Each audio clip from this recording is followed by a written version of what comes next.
Morning, peeps. I thought, well, I'll do it today. It's my day off today, so I thought I'd give you the guided tour. Get you a bit of an idea of Shetland deliveries, really, and the sort of terrain and that we cover. And because I don't want to get into trouble for using a phone in a van or anything, I'm just going to use, I'm going to use the missus' car actually, not mine. Saves petrol, doesn't it? So this is where I live. Mi casa, su casa. And I swapped this instead of a 11th floor flat in a tower block. Smart move, mate. Right, so basically what I'm going to do is just drive you around for sort of 20 minutes or so, so you get an idea of the sort of places that we go to. I'll hook you up in the car.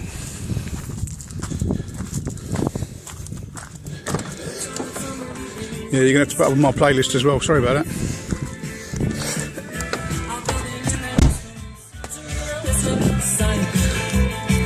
So this is the tough bit.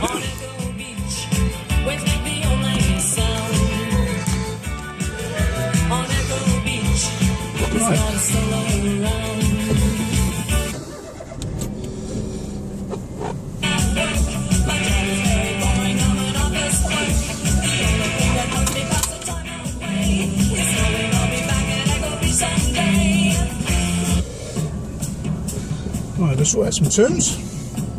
So I live in a place called Maywick, which is sort of south end really of the mainland.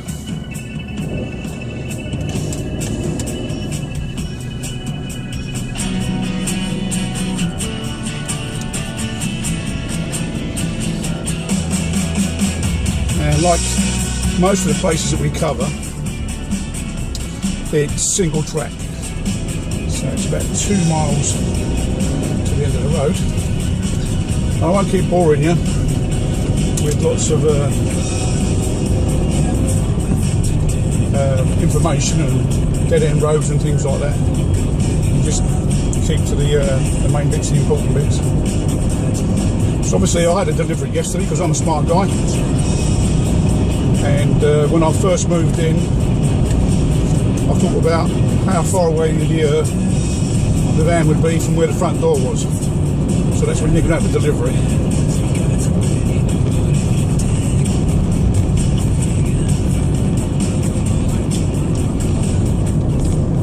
So a little bit of information to start off with. The Shetland Isles is a collection of islands. There's about 115 or so I think there is. And there's only sort of around about 10, 11, 12 now that are actually inhabited. So the ones that are inhabited, we only deal with the ones that are connected to the mainland by land, Lismouth, or by a bridge. So really we only service the outlying islands in the event of an emergency, so Fuller, Bresser, the Fair Isles and things like that. If it all goes tits up for them, then obviously we'll take supplies and that to boats and that. We've done that in the past. So it's a typical summer's day in Shetland. It's not sunny and it's not too hot. It's fairly typical for this time of year. It doesn't get a lot warmer than this. It's around about 17 today and it's sort of overcast. Now one side of the island to the other, in this case, is probably only about 5 or 6 minutes from the Atlantic Ocean side to the North Sea side. And other bits of it will take about 45 minutes or something like that. To go from the tip of the mainland, which is the southern end, Sunborough Head, to the most northern point, is probably about an hour and 20, something like that. So it's not a big place. Normally there's around about 20,000 people that live here, and in the summer months that goes up by 4,000 or 5,000 people. Returning students and things like that, tourists, people with second homes, things like that. We get a lot of people coming to look at orca, killer whales and things like that, dolphin, puffins. Yeah, because Shetland is a geopark as well. So it's a very clean place, it's a very well looked after place. Because of the wildlife, the birds and that, we have everything from ospreys to sparrows. It's a very affluent society.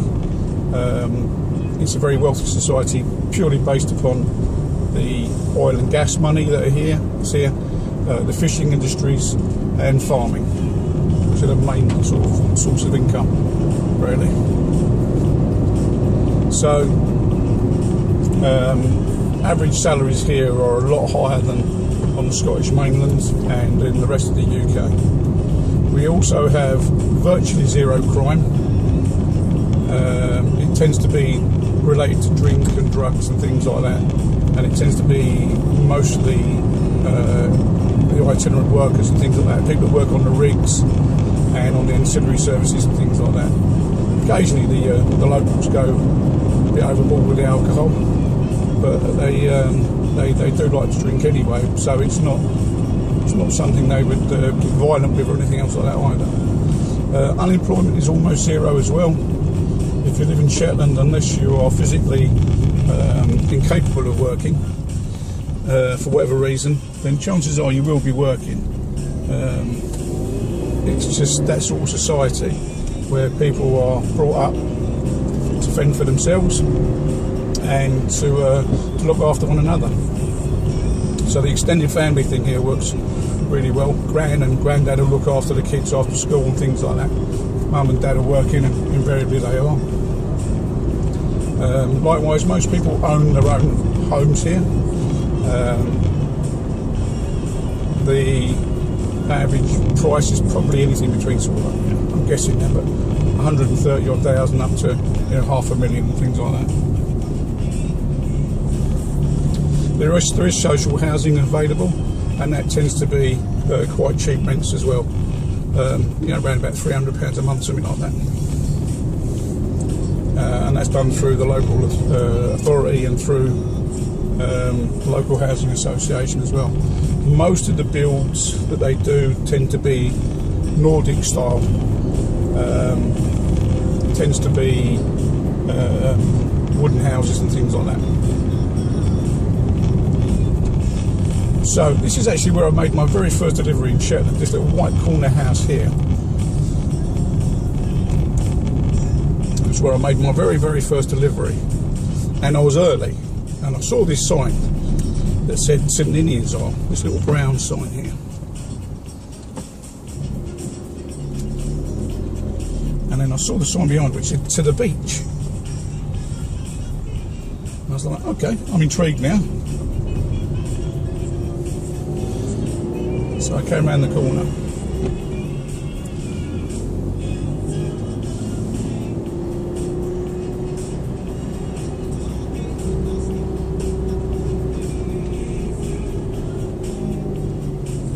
And voila.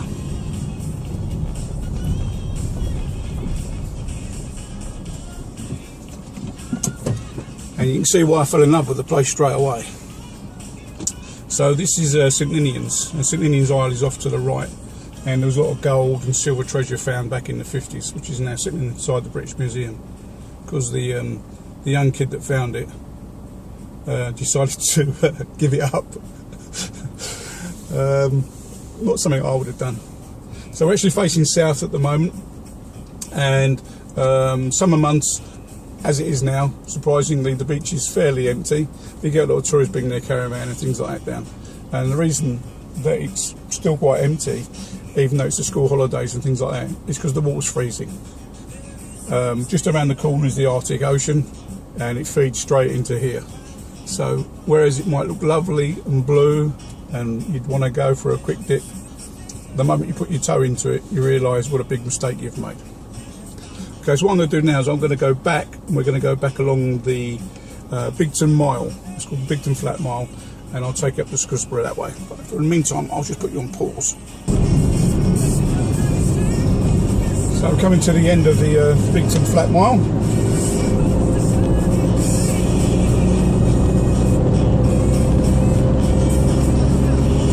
This is obviously the hilly bit.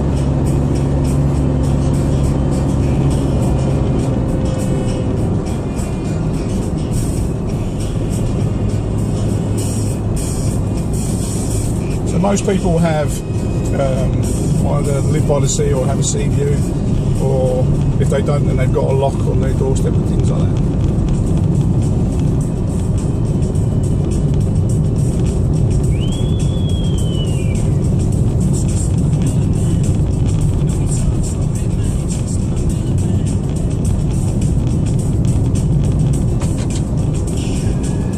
I don't know if some of you have seen the TV series Shetland,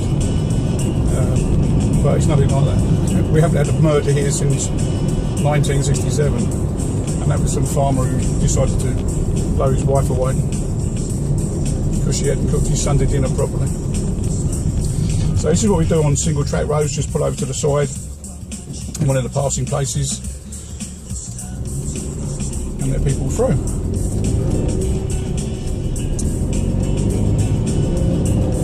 So this is a little place called Rarwick, and we call it Seal Beach because this is where all the seals live in the summer months and that. They tend to breed right in the depths of winter when there's not a lot of orca around. They give them a fair chance, and I'd love to show you it, but it's too far down off the cliff.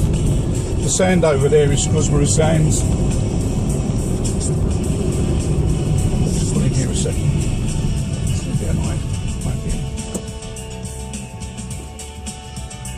Yeah, it's probably about maybe 100 seals down there today.